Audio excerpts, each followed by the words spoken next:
So today we read the whole 5 articles in On Anthropology and Gender, section 7. Now, I want to talk a little bit about gender in general and incorporate some of our articles from the beginning. So one of the main topics of anthropology in the early days, which we didn't read about, we read some Lewis Henry Morgan, but it was more of his work on the idea of linear cultural evolutionism, or the progression from savagery to barbarism to civilization. But he linked that, or he was always very interested in this idea, or how that was related to how people's kins were reckoned. And anthropologists would go around the world and they would talk about what kinship terms were used and how different people were related to each other.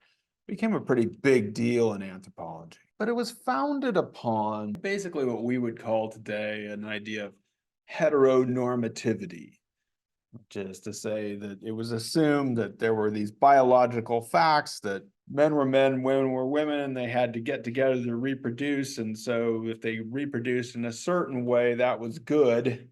And so there was an assumption that there was a progression toward the society that we have today, toward monogamous family relationships. And that if you did something different, then you were backwards, and that the people in the old days had primitive communism, which included sharing women and children. There's also an assumption that, as shows up in the Leacock article and also Yanagasako and Collins, that the men were in control of things. And basically, because anthropology was often a lot of guys going out there talking to guys in society, they just assumed what the guys said about their control of women or the society was correct. Now, there were some early on people like Margaret Mead, Ruth Benedict. Obviously, they were different from these guys, and they actually were pretty pioneering in sense of thinking about different kinship and gender relationships. But in general, anthropology at the time was pretty male dominated. So what really broke through on this was in the 1960s and 1970s, the role of feminism and feminist anthropology is really crucial to taking some of that kinship data, taking some of those older studies that had been done and rethinking their assumptions, and thinking of them not as weird or primitive ideas, but as a notion for how we might be able to describe different societies and different ideas about gender and sexuality.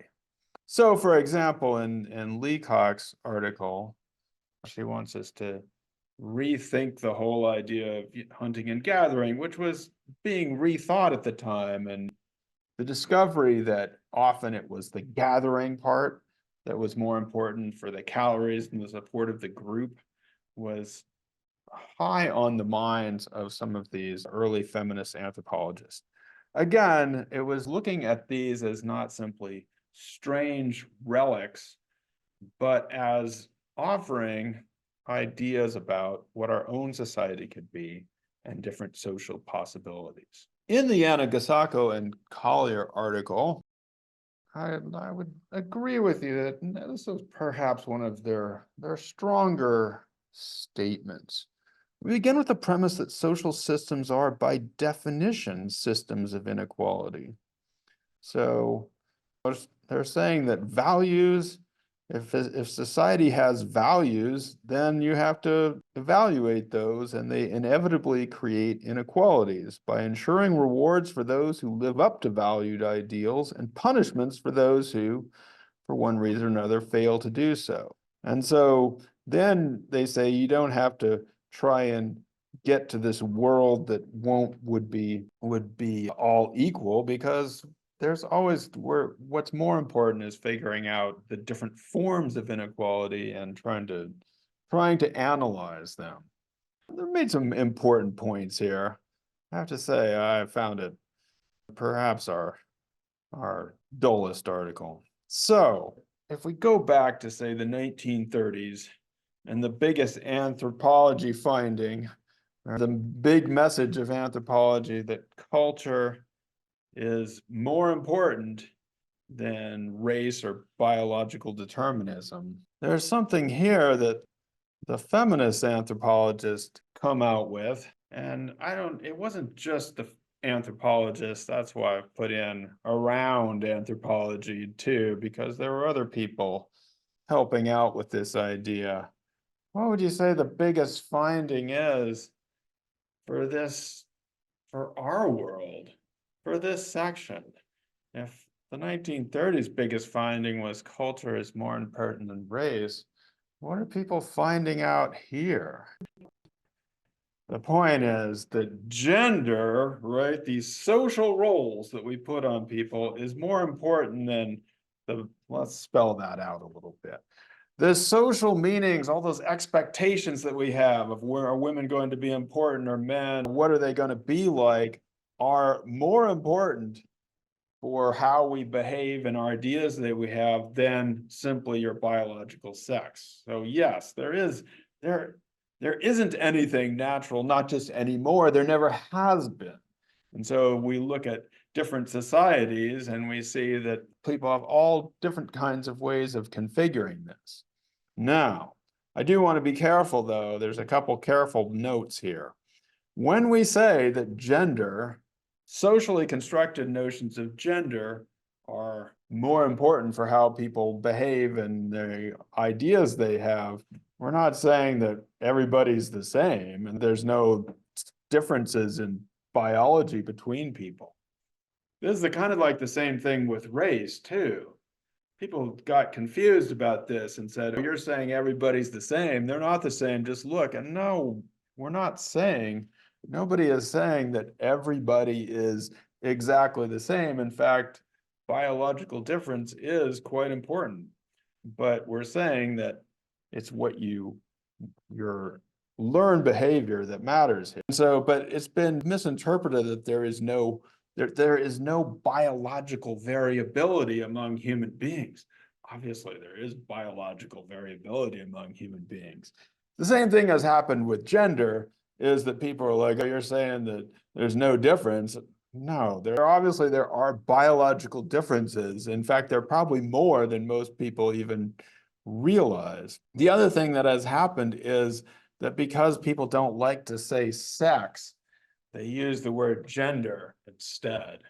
My best example of this is a gender reveal party, which people go out and slice a cake or fire a cannon or burn down something just to announce that they're having a boy or a girl. What they should be doing is calling them sex reveal parties, because they're actually only revealing what they think of as the biological sex that they got from an ultrasound.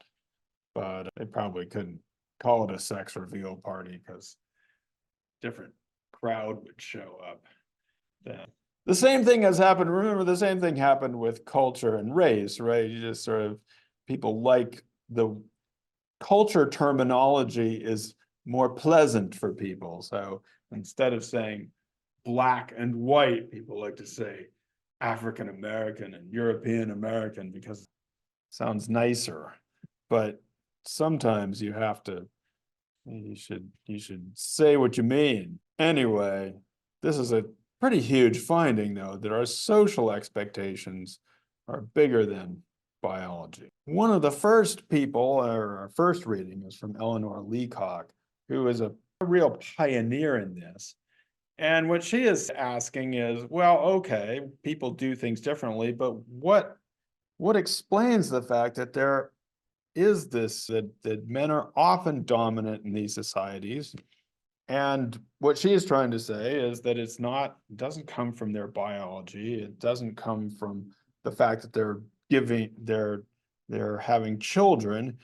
It comes from the monogamous family as an economic unit at the heart of class society.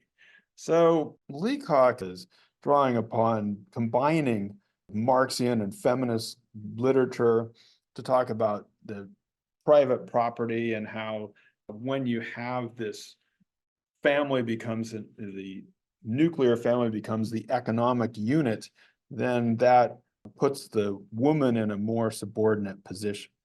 And so she's trying to get us to draw our attention to the importance of class and working class women, and that all oppressive relations are interconnected. I don't think she uses the word, but she wants us to recognize how race, class, and gender are interconnected and how we need to unite to make it organizationally meaningful instead of falling for gimmicks.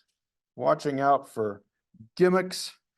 The media will continue to exploit this as a gimmick that serves at the same time to sell cigarettes and shampoo. So now, do you all remember the "You've Come a Long Way, Baby" advertising campaign? One of the most famous advertising campaigns in the history of advertising. This was the 1970s, and it was basically trying to exploit the feminist movement to sell cigarettes. Virginia Slims.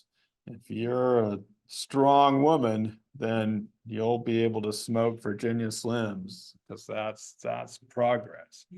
So Leacock is telling us that this is not this is not what you want to do. You need to instead don't be fooled by the capitalist system that's keeping you in. You're not coming a long way, baby. Now, I want to turn here to our last article, which is by Philippe Bourgois. The article is titled "In Search of Masculinity," but I think it's related to his book "In Search of Respect." Why, has anybody heard of this book or Bourgois before you've read this?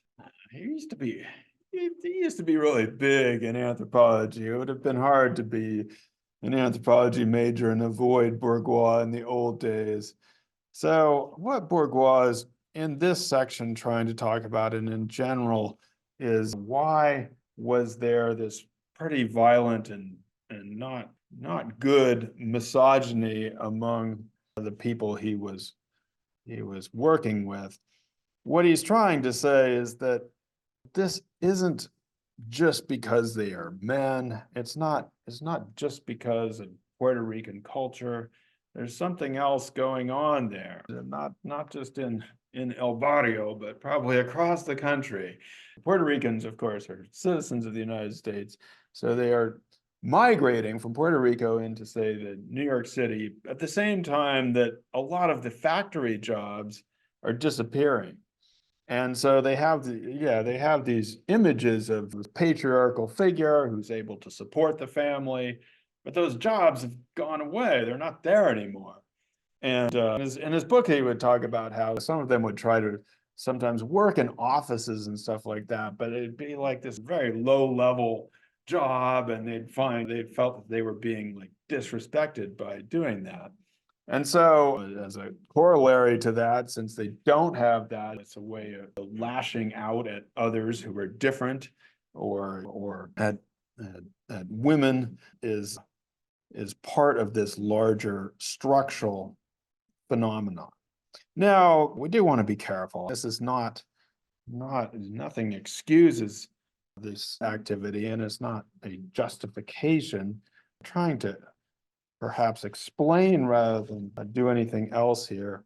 And he also notes that they may be in search of respect, and that is the main goal, but it's a pretty destructive search for respect. So he says the men in these pages often behave in cruel and violent ways, not only against the women and children in their lives, but also against themselves. While the crack dealers are victims from a social structural perspective, they are also agents of destruction in their daily lives. They wreak havoc on their loved ones and on their larger community.